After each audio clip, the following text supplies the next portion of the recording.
세베대의 아들의 어머니가 그 아들들을 데리고 예수께 와서 절하며 무엇을 구하니 예수께서 이르시되 무엇을 원하느냐 이르되 나의 이 두 아들을 주의 나라에서 하나는 우편에 하나는 주의 좌편에 앉게 명하소서. 예수께서 대답하여 이르시되 너희는 너희가 구하는 것을 알지 못하는도다. 내가 마시려는 잔을 너희가 마실 수 있느냐? 그들이 말하되 할 수 있나이다. 이르시되 너희가 과연 내 잔을 마시려니와 내 우편에 앉는 것은 내가 주는 것이 아니라 내 아버지께서 누구를 위하여 예비하셨든지 그들이 얻을 것이니라. 열 제자가 듣고 그 두 형제에게 대하여 분이 여기거늘. 아멘. 오늘 이 마태복음 20장 20절부터 읽었던 이 말씀에는 한 어머니가 예수님에게 나와서 요구하는 그런 상황인 것입니다. 그래서 저는 오늘 이 말씀을 가지고 함께 은혜를 나누기를 원하는데, 먼저 저는 그 말씀을 읽고 묵상하는 가운데 모세의 시편이 생각이 났습니다. 시편 90편. 시편은 거의 다윗이 많이 적기는 했지만은, 그러나 거기에는 다윗 외에도 아삽도 있고 어쨌든 많은 사람들이 이 시편을 썼는데, 그 중에 하나가 모세가 기록했던 시편이 바로 90편인데 90편의 내용을 먼저 한번 말씀을 드리려고 합니다. 거기에 보면 주여 주는 대대에 우리의 거처가 되셨나이다. 모세는 이렇게 고백을 하고 있죠. 산이 생기기 전에 땅과 세계도 주께서 조성하시기 전 곧 영원부터 영원까지 주는 하나님이시다. 하나님이 신이다. 주께서 사람들을 티끌로 돌아가게 하시고 말씀하시기를 너희 인생은 돌아가라 하셨사오니 풀은 마르고 꽃은 시드나 우리 하나님의 말씀은 세세무토록 영원토록 있다. 그런 말씀들과, 그리고 그 시편의 90편에 보면 우리의 연수가 70이요 강건함의 80이라도 그 연수의 자랑은 수고와 슬픔뿐이요 신속기간이 우리가 날아가나이다. 이런 말씀들. 그래서 시편 중에서도 독특하게 모세가 썼던 이 시편 90편이 먼저 생각이 나는 것입니다. 그래서 이 시편 90편은 대략 모세가 한 124일쯤에 마지막 생의 마지막 부분에 썼던 것으로 추정되고 있는 이 시편은요, 사람의 인생이 담겨져 있는 시편이라는 것을 알 수가 있습니다. 하지만 만약에 이 시편을요, 시편 90편을 젊은 독자가 읽는다면 모세의 90편을 읽으면서 머리를 끄덕끄덕 하시는 분들은 그다지 많지는 않을 것 같습니다. 이러한 시편은요, 그래서 또 젊을 때는 읽어도 이 90편은 큰 의미를 두고 읽지는 못할 것 같은데, 성경을, 그래서 저는 오늘 아침에 생각이 드는 것은요, 성경을 읽어도 읽는 나이에 따라 가지고 사람들이 받는 감동이 다른 것이고, 또 그 사람의 상황, 그 사람의 건강, 그 사람의 일상과 관련된 문제에 따라 가지고 말씀이 달리 보이고 느껴질 수도 있겠구나. 다른 감동이 올 수도 있겠구나. 하나님의 말씀은 1.1핵도 분명히 변함이 없는 것은 틀림없는 사실인데, 사람들에게 따라 달리 해석되어지면 또 이런 생각이 듭니다. 사람에 따라 가지고 말씀이 달리 해석되어지면 그건 진리는 아닌데, 이런 생각도 드는 거예요. 그런데 사람들에게 맞게, 각자에게 맞게 재해석은 끊임없이 일어나고 있는 거죠. 생각해 보니 90편의 말씀이 왜 20년 전에만 제가 왔다 그러면 이 말씀이 지금처럼 와닿지는 않을 것 같습니다. 그러나 저의 이제 나이에 그다지 많지는 않지만은, 그러나 저는 지금 이제 90편을 보면 와닿는다, 이런 마음이 드는 것입니다. 그러니까 한 번씩 병원 신방을 가게 되면요, 머리맡에 성경을 두고 있는 모습이 보입니다. 물론 읽는 사람도 있지만은 성경을 그냥 나 교회 다닌다 장식용으로 두는 경우도 있다는 것이죠. 혹은 성경 말씀을 그래도 갖다 놔야 하나님이 나를 지켜주실 것, 그런 생각.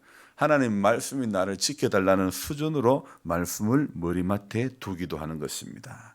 분명히 알아야 될 것은 말씀은요, 성경 말씀은 내 머리맡에 둔다고, 내 머리 부근에 둔다고, 내 일상에 가까운 곳에 둔다고 해서 성경이 복이 되는 것이 아닙니다. 성경은요, 구약의 법궤가 아니라는 사실입니다. 성경은 읽을 때에 내 안에 복이 되고 능력이 되는 줄 믿습니다. 신주단지처럼 모신다고 잘 보관한다고 성경으로부터 능력이 우리 안에 임하는 것이 결코 아니라는 사실이죠. 그래서 사람들이 병원에 입원할 때는 정신없이 온다고 성경을 가지고 오지 않았는데, 입원하고 수술하고 난 다음에 정신이 조금 돌아오면 야 집에 가서 성경 좀 가져왔나, 그래 가져오지만은 몇 장 읽어보지만 읽어보지는 또 안 해요.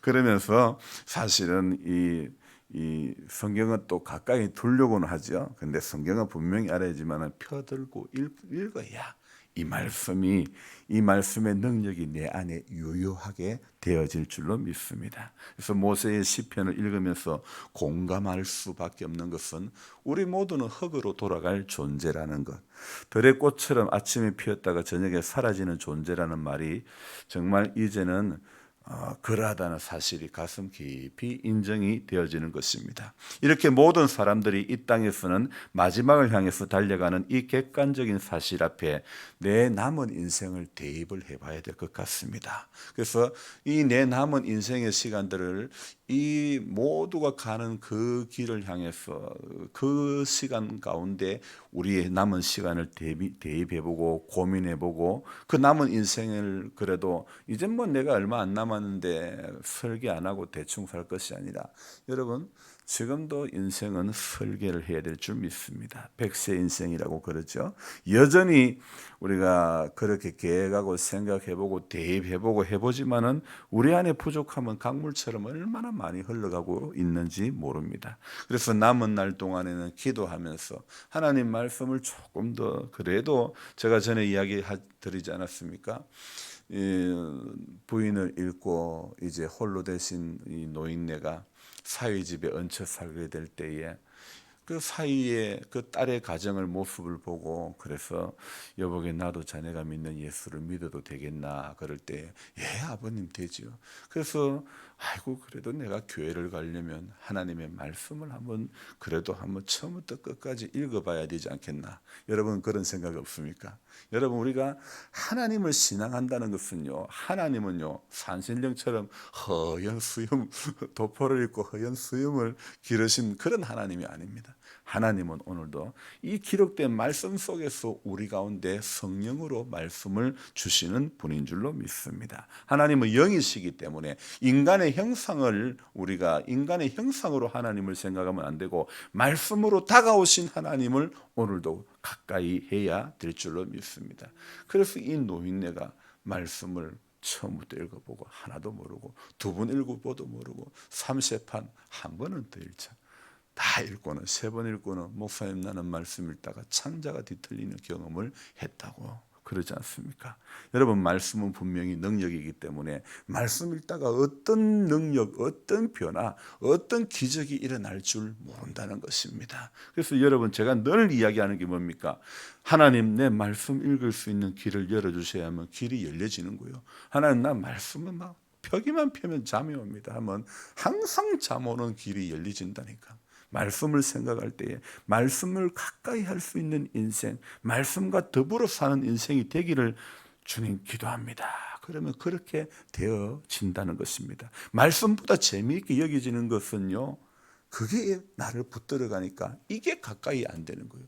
이게 나를 가까이 해야 말씀보다 더 재미있고 말씀보다 더 능력이 여기에 이게 외에는 없다는 것이 깨달아지는 거 아닙니까? 여러분 오늘 우리는요 남은 날 동안 말씀과 더불어 기도하며 보내는 것이, 허물 많은 부족함이 많은 우리들이 오늘도 내가 아무리 계획을 세우고 설계를 하고 하나님 앞에 남은 인생을 고민해봐도 내 안에는 여전히 부족이, 내 안에는 여전히 연약함이 가득하다는 것을 깨달아야 되는 것입니다. 그래서 매일 매 순간을 나 자신을 누구 앞에 데려놓아야 되느냐? 하나님 앞에 데려다 놔야 되는 겁니다. 우리 부족한 인생들이 매일 나 자신을 하나님 앞에 말씀 앞에 데려다 놓지 않으면요, 인간은 얼마나 이기적인지 모른다는 것입니다. 우리 마을에도 노인 주간보호센터 아침만 되면 모시고 가고 또 저녁 되면 모시다 주고 늘 모시고 왔다가 모시고 가는 그런 그 서비스가 있지 않습니까? 여러분, 나 자신을 하나님의 말씀 앞에 늘 모시고 가야 되는 거예요. 데리고 가야 되는 거예요. 그리고 말씀이 주는 교훈에 붙들리지 않으면요, 우리 모두는요, 교회를 우리가 뭐 신앙생활을 수십 년을 해도 이기적인 마음이 떠나가지가 않는 거예요. 자기 기준적인 어떤 이런 생각에 붙들려 가지고요, 우리는 하나님을 신앙한다고 하지만은요, 말씀이 나를 붙드는 말씀의 기준에 내가 끌려서 살기보다는요, 누구라도 다 이기적인 생각이 그것에 붙들려 살 때가 너무 많다는 것입니다. 그래서 돌아서고 보면 사람들은 전부 자기 기준이구나, 전부 자기를 기준으로 모든 것을 생각하는 이런 어린아이의 모습이 여전히 우리 안에 가득 머물고 있다는 것이죠. 그래서 시편 90편에서 모세는 7절에서 이렇게 이야기합니다.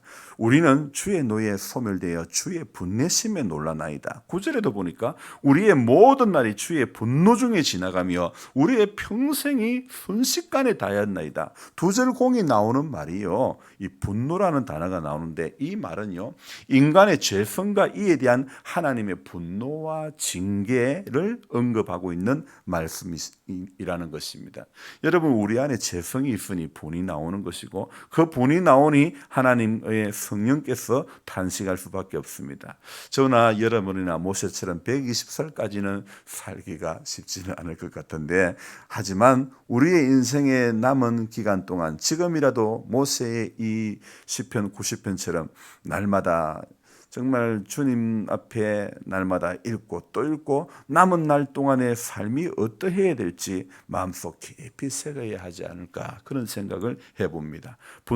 부족하여 분노 중에 인생을 다 소진하지 않도록 남은 날을 계수하며 얻은 그런 지혜, 그 지혜가 저와 여러분들의 마음 안에 장착되어져야 되는 것입니다. 그래서 이제부터라도 남은 인생의 시간 동안 주님의 말씀 때문에 기쁘고 즐겁고 소망이 있는 길을 오늘도 걸어가야 되는 것입니다. 오늘 이 마태복음을 읽으면서 20장에 마태복음 20장 20절 아주 기억이 잘 됩니다.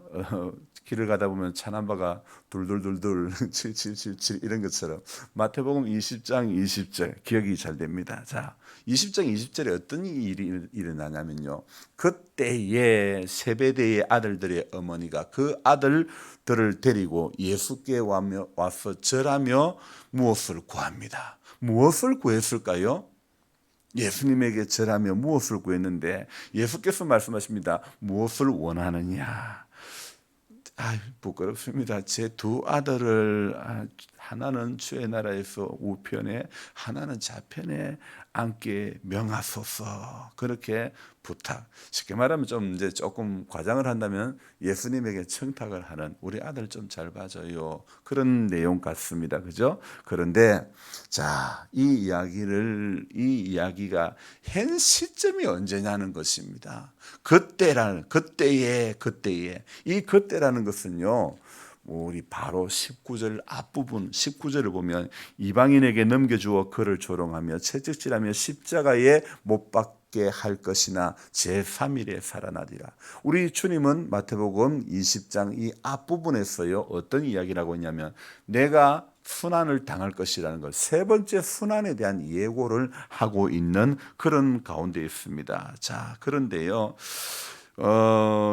이 어머니가 하나는 주의 나라 하나는 주의 우편에 좌편에 앉게 해달라는 것, 얼핏 보면요, 뭐 누구라도 어머니라면 기도할 수 있는 기도 같기에 별 문제에 될 소지는 없어 보입니다. 그러나 제가 서두에 말씀드렸던 것처럼 사람들은 자신의 상황에 따라, 나이에 따라, 건강에 따라 말씀이 달리 해석되어지기도 하는 것인데, 오늘 이 세베대의 아들들의 어머니의 이 말씀이 문제가 되는 것은 바로 어머니가 말하는 이 시점이라는 것입니다.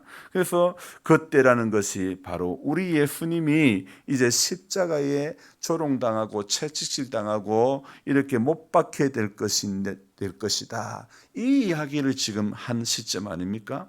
바로 앞 문장에서 유추해 볼 때 그때라는 말은 예수께서 당신이 고난받게 될 것을 세 번째 이야기하고 있는 그 점이라는 것입니다. 여러분, 사람이 눈치가 없으면 코치라도 있어야지요.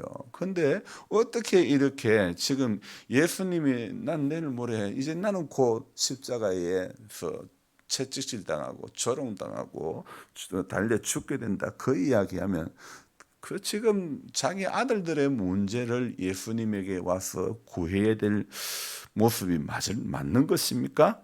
여러분, 그뿐 아닙니다. 사람들이 참 눈치가 없는 것이 예수님과 같이 늘 동행했던 사람들이요, 어떻습니까? 오늘 여기에 24절에 보면 열 제자가, 자, 엄마가 청탁했던 세베대의 두 아들은 누구입니까? 야고보와 요한입니다. 그런데 어떻습니까? 여기에 나머지 야고보와 요한을 뺀 열 제자는요, 열 제자의 반응이 또 중요하다는 것입니다. 24절 읽어볼까요? 열 제자가 듣고, 말씀을 읽으세요. 그 두 형제에 대하여 분이 여기거늘. 일자할 때는 딱 보고 읽고, 그래야 그 말씀의 능력이 우리 안에 있는 거예요. 열 제자가 듣고 그 두 형제에게 대하여 분이 여기거늘. 자, 지금 열 제자의 열 사람의 반응이 뭡니까? 듣고는 어떤 반응요? 분이 여기거늘. 분이 여기거늘. 여러분, 지금 예수님과 더불어 있고 말씀이 그들에게 있는데, 예수님 만물을 다스리는 그분이 그들 옆에 있는데 왜 그들의 반응은 지금 분이 여길까요? 10명이 왜 분이 여깁니까? 왜 분이 여깁니까? 뭐가 기분이 그리 나쁩니까? 한 엄마가 와가지고 12명의 제자 중에 야고보와 요한의 어머니가 와서 예수님에게 이 부탁을 하니까 분이 여기거늘. 근데 그들이 한번 생각해 봅시다. 고민해 봅시다. 주님이 십자가에 달리실 거라는 이야기를 지금 하시는데 어떻게 그런 이야기를 하냐? 이것 때문에 분했을까요? 아니면 자기들의 자리 때문에 분했을까요? 한번 고민해 봅시다. 저는 생각에 세베대의 아들들의 어머니, 아들 둘 데리고 예수님께 와서 절하며 구할 때에 이것은 사람들의 마음에는, 제자들의 마음에는 성령을 받기 전에는 어떤 마음이 있었냐면, 천국에서 누가 큰가? 예수님 쫄쫄 따라다녀도 사람들의 관심은 어디에 있냐면 누가 큰 자입니까?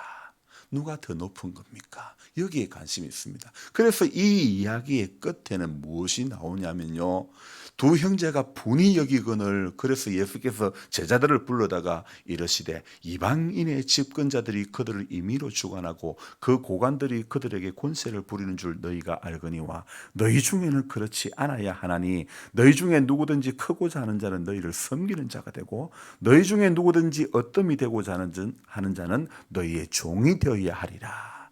자, 이 말씀을 유추해 볼 때 제자들의 마음에 역시 엄마가, 이 야고보와 요한의 엄마가 와서 주님에게 부탁하는 그게 꼬락서니가 보기 싫어가지고 분이 여기다고 보기보다는 제자들 가운데는 무엇이 있었다? 누가 더 큰 자인가? 이런 마음, 이런 욕심이 있었다는 것이죠. 그러니까 예수님에게 이렇게 잘 봐달라고 이야기하니까 분하게 여겨졌던 것 아닐까요?